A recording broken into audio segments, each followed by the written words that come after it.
The courtroom burst into laughter when the old veteran was called to the stand. He walked slow, his back curved by age, but his eyes burned with something no one understood.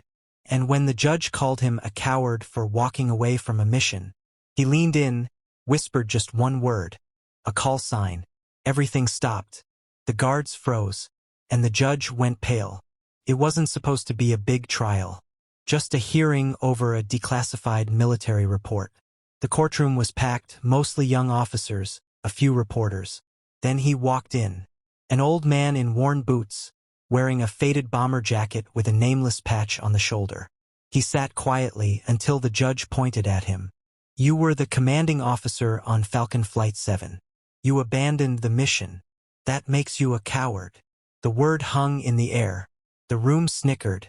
Even some of the veterans shifted in their seats. But the old man didn't flinch. He stepped up to the microphone, leaned forward, and simply whispered, "Echo 07. Silence." A Marine in the corner dropped his pen. A Navy intelligence officer stood up without realizing it. The judge's hand trembled. That call sign, it wasn't just classified. It was erased from every record, Black Ops level deep. Anyone who knew it had seen things most men couldn't survive. The judge leaned back slowly, suddenly unsure of every word he'd just said.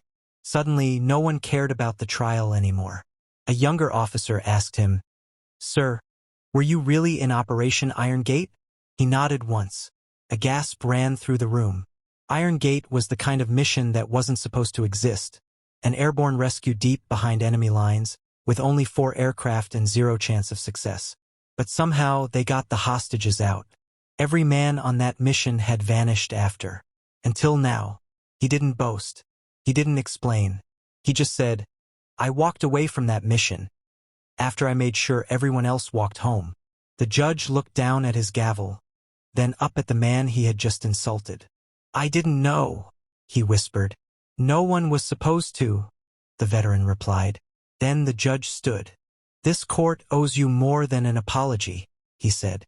"We owe you silence, respect, and our security." The entire courtroom rose to their feet. It wasn't protocol. It was instinct.